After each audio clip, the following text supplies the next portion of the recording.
Vasudevaya. Om Namo Bhagavate Vasudevaya. Om Namo Bhagavate Vasudevaya. Narayanam Namaskritya Naram Chaiva Narottamam Devim Saraswatim Vyasam Tato Jayamudiriya Nashtaprayeshu Bhadreshu Nityam Bhagavata Sevaya Bhagavati Uttam Shloke Bhaktir Bhavati Naishtike. So continuing with the discussion on Srimad Bhagavatam, Canto 5, Chapter 18, the prayers offered to the Lord by the residents of Jambudvip. Text number 24 onwards. So further speaking, translation, Shukdev Goswami continued. In Ramyak Varsh, where Vavasvat Manu rules, the Supreme Personality of Godhead appeared as Lord Matsya at the end of the last era, the Chakshusha Manvantar. Vavasvat Manu now worships Lord Matsya in pure devotional service and chants the following mantra. So all these different incarnations, like we read about Lord Nrsimhadev, and now Lord Matsya, and later on we'll read about Kurmadev. So basically, all these questions are getting ready for Parikshit Maharaj to ask about all these different incarnations. So, Vavasvat Manu. So, previous Manvantar was Chakshusha Manvantar, and when Chakshusha Manvantar ended, there was a big flooding, and that's when Lord Matsya appeared and he protected everything. And there's a beautiful pastime. That's also very, very beautiful pastime. And then Vavasvat Manu took over, so he is worshipping the Lord. Om Namo Bhagavate Mukhyatamaya Namah Sattvaya Pranayo Jaso Yojase Sahase Balai Mahamatsyaya Namaiti. I offer my respectful obeisances unto the Supreme Personality of Godhead, who is pure transcendence. He is the origin of all life, bodily strength, mental power, and sensory ability. Known as Matsya Avatar, the gigantic fish incarnation, he appears first among all the incarnations. Again, I offer my obeisances unto him. Srila Jayadev Goswami sings. So that's his first stanza of Dashavatar Shloka, Stotram. Pralay payodhi jale dhritvanasi vedam vihita vahitra charitram khedam Keshava dhrita meena sharira jaya jagdisha hare. Soon after the cosmic creation, the entire universe was inundated with water.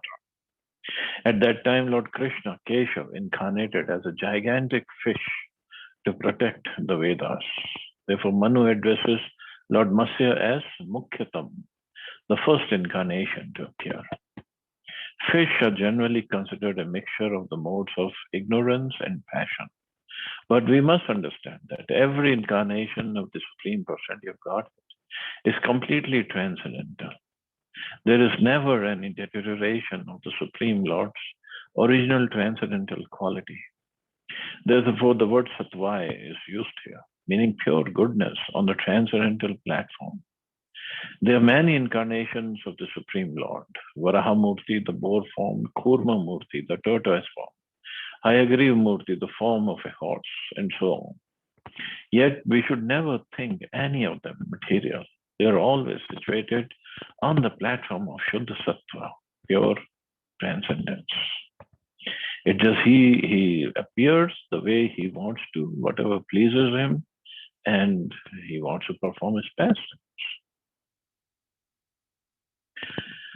Antar Bahishchakhil Lokapalakar Drishta Rupa Vicharasya Urusvanaha Sa Ishwarastvam Ya Idam Vashe Anayan Namna Yatha Daru Maim Narastriyam. My dear Lord, just as a puppeteer controls his dancing dolls and a husband controls his wife, your Lordship controls all the living entities in the universe, such as Brahmins, Kshatriyas, Vaishyas, and Shudras. Although you are in everyone's heart as a supreme witness and commander and are outside everyone as well, the so-called leaders of societies, communities, and countries cannot realize you. Only those who hear the vibrations of the Vedic mantras can appreciate you. So Manu is praying to the Supreme Lord in the Matsya Avatar form. This way, only those who hear the vibration of Vedic mantras can appreciate you. Otherwise, people get bewildered. They don't know anything.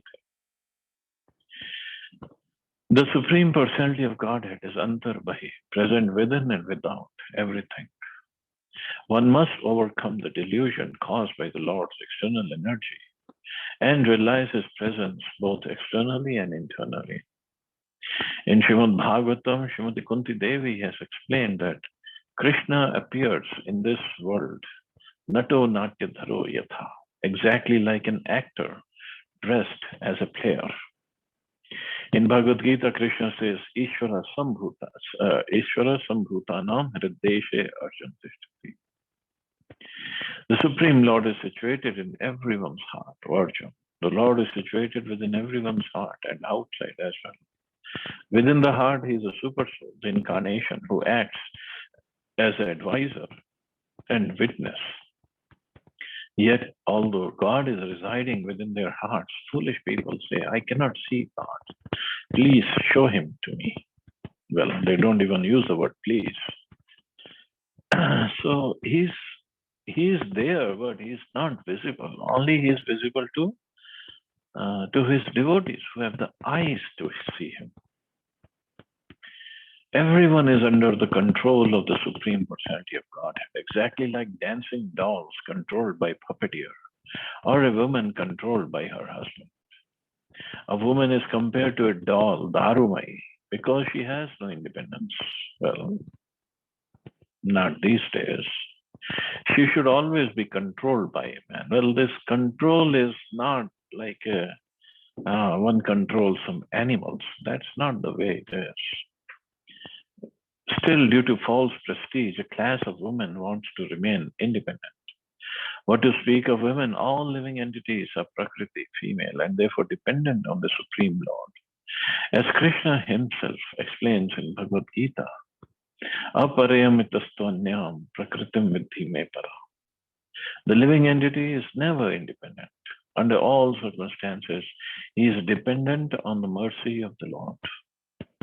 The Lord creates the social divisions of human society, Brahman, Kshatriya, Vaishya, and Shudras, and ordains that they follow rules and regulations suited to their particular position. In this way, all members of society remain always under the Supreme Lord's control. Still, some people foolishly deny the existence of God. So we are always under the control of the Lord, either through his Maya energy or through his Yoga Maya potency. We are never, ever independent.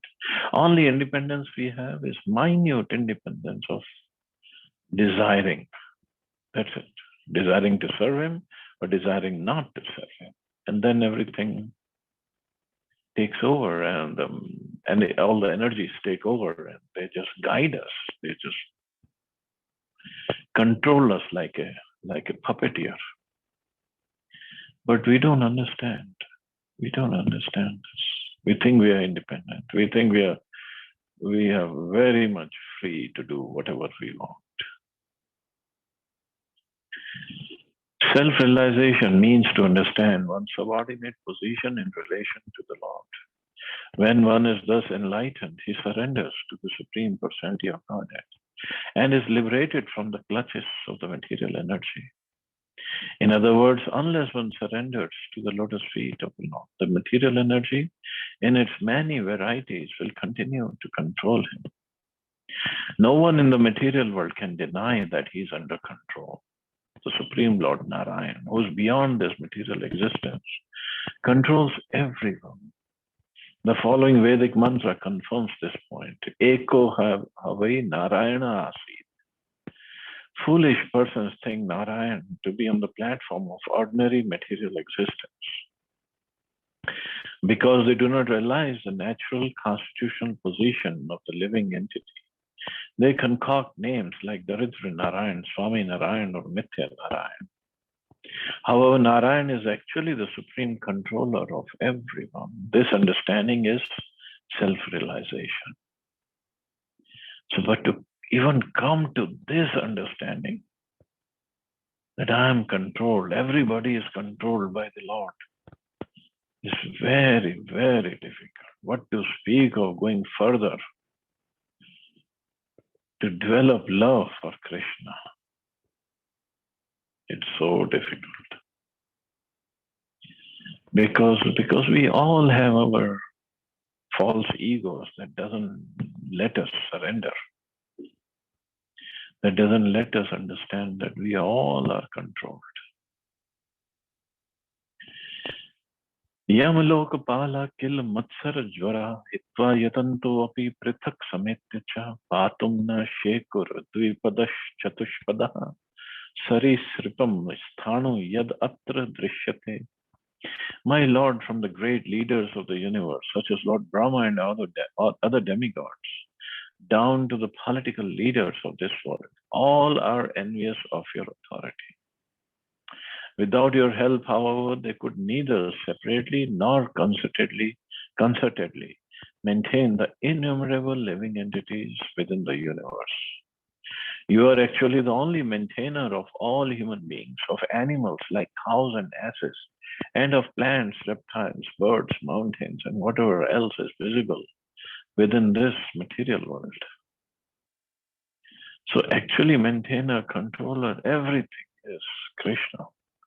But we don't understand because of our enviousness of Krishna's or Narayan's authority. It is fashionable for materialistic persons to compete with the power of God. When so-called scientists try to manufacture living entities in the laboratories, their only purpose is to defy the talent and ability of the Supreme Personality of God. This is called illusion. It exists even in the higher planetary systems, where great demigods like Lord Brahma, Lord Shiva, and others reside. In this world, everyone is puffed up with false prestige, despite the failure of all his endeavors.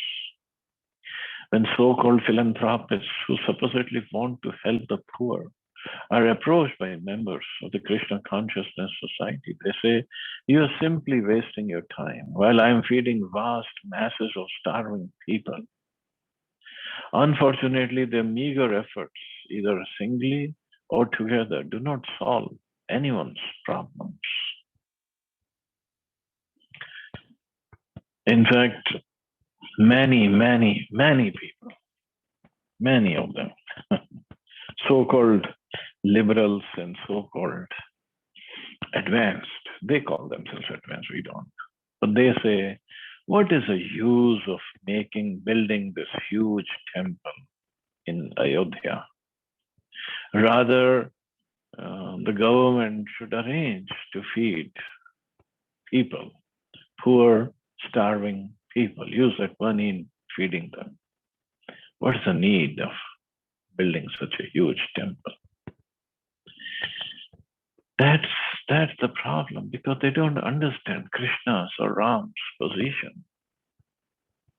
Ultimately, they are the controller of everything.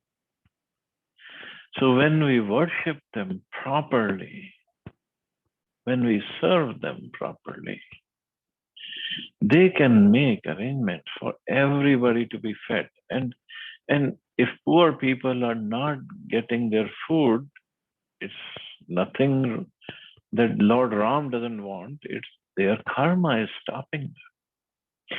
So when the temples are being built, when the preaching is done, then everybody gets a chance to wipe out their bad karmas. Every single living entity gets a chance. And once the karmas are wiped out, bad karmas, definitely abundant supply of food and clothing and everything will follow. If their own karma is making them not receive the mercy of the Lord, that's all. And also, even if we look at economically, this this beautiful temple in Ayodhya that is being built. Because I was speaking with somebody. I said, so just imagine when the construction is going on, how many people in Ayodhya they're getting employment because of this? Thousands and thousands of people getting employed. Even right now when the construction is going on. Construction laborers, the local suppliers, suppliers of every kind of product, and those people who are making those products, and then the labor is there to feed the labor. So many hotels must have been there, so many guest houses must have been built, rickshawalas, autowalas, they all are getting employed, the money, because so many people are coming and going from Ayodhya to take care of the construction work. So many people must be traveling. And this is while the construction is going on. Once the construction is done, lakhs and lakhs of people are going to visit Ayodhya. And when they visit Ayodhya, definitely they're going to spend money over there. So who's going to get benefited?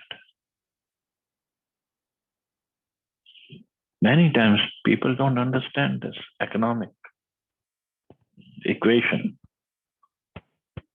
They say only the rich will get rich, but where are they going to spend the money? And the people who are working under those rich people, aren't they going to get money, their share?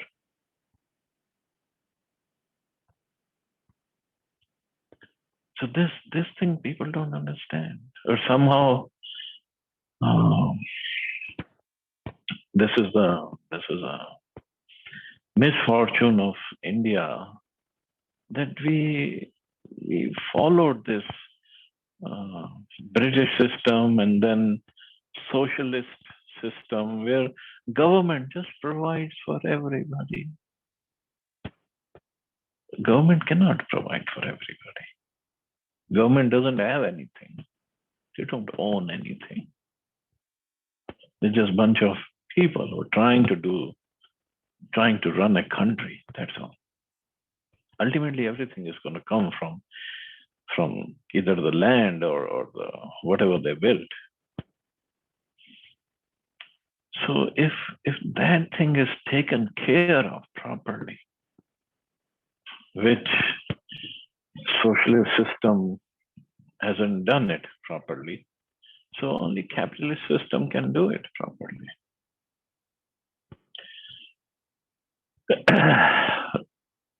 Of course, Prabhupada always said, we believe in communism, but the spiritual communism.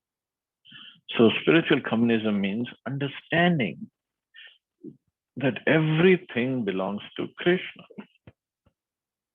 Communist countries, what they follow is everything belongs to the government. But government is made of corrupt people. They're all conditioned souls. They make mistakes. They have their senses are limited or faulty. So they cheat and they are illusioned. So that cannot be the correct form of government. Spiritual communism is where everything belongs to Krishna. Everybody understands. They have this realization that everything belongs to Krishna. And we should use everything in the service of Krishna and Krishna's creation, Krishna's energy. That is a right understanding. But who comes to that kind of understanding?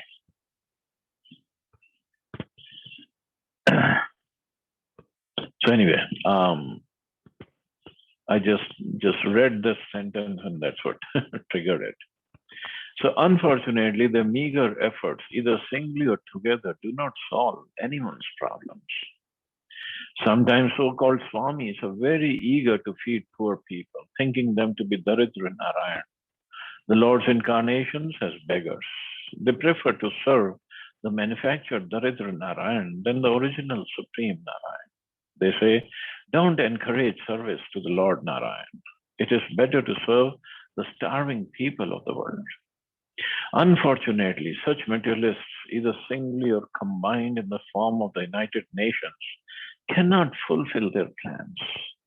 The truth is that the many millions of human beings, animals, birds, trees, indeed all living entities are maintained solely by the Supreme Personality of Godhead.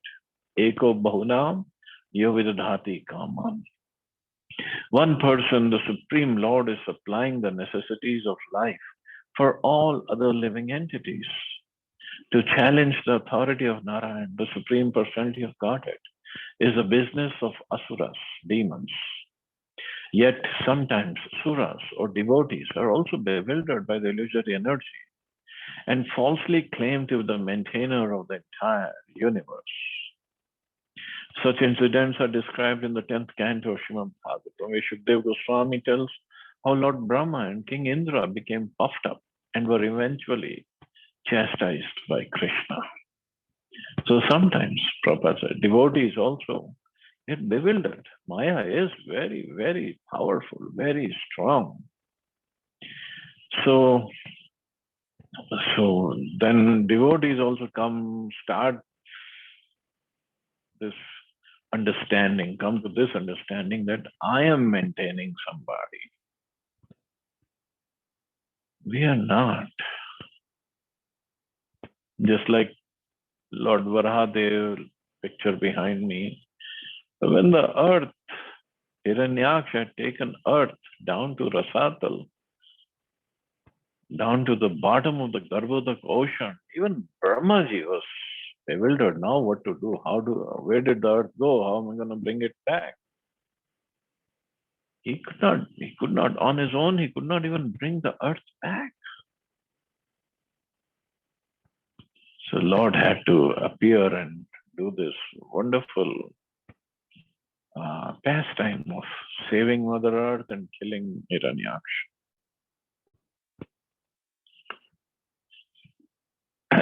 So in every way, in every condition, we have to understand that Krishna is the Supreme.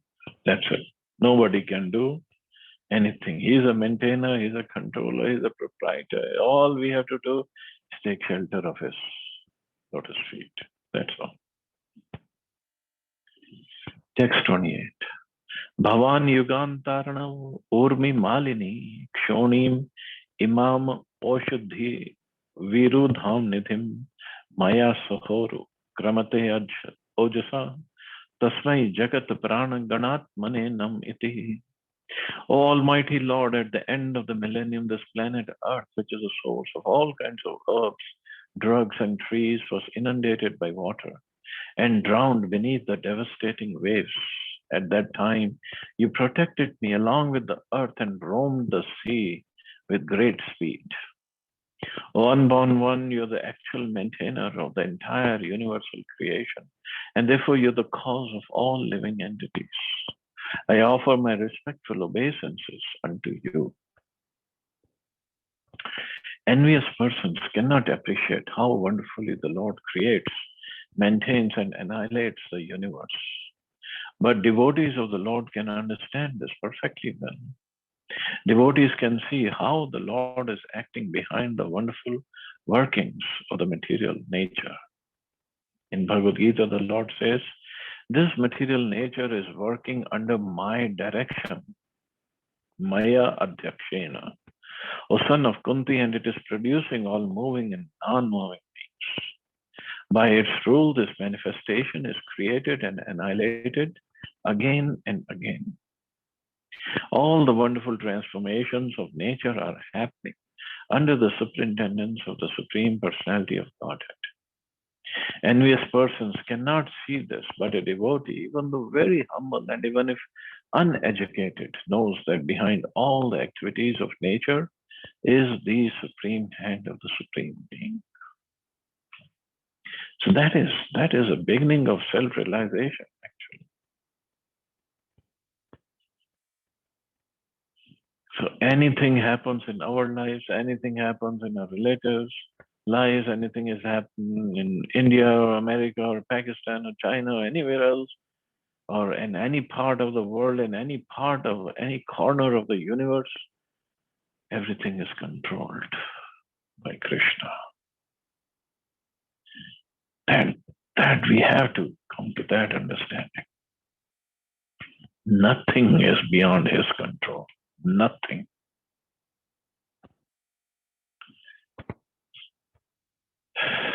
So anyway, we'll stop here. See anybody has any questions or comments.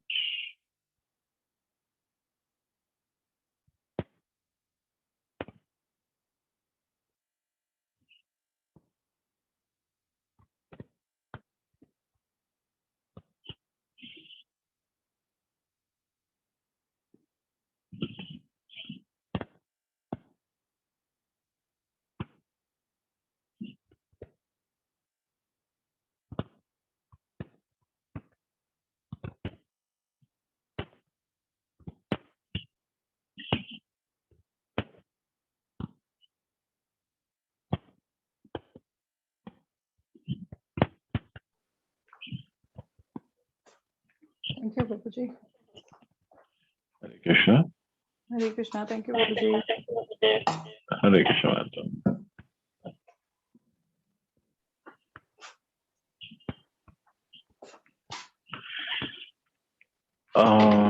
So yesterday after the class, Ashok Prabhuji asked me a question on Bhagavad Gita, 10th chapter, text 38. Dando damayatam asmi netarasmi jagishita maunam chevasmi guyanam jnanam gyanvatam aham. Among okay, yeah.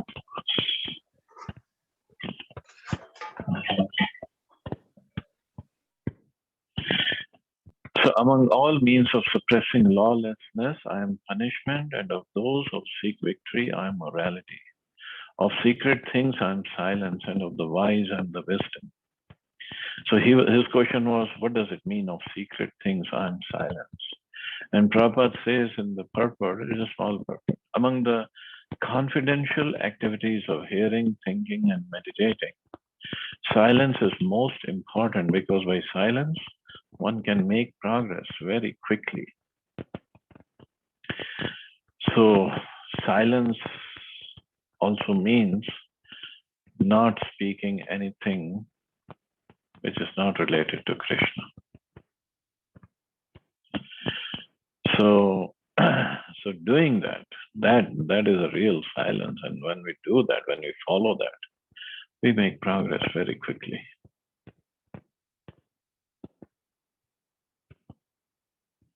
So that is my understanding. I hope Prabhuji is listening, and I hope he is satisfied.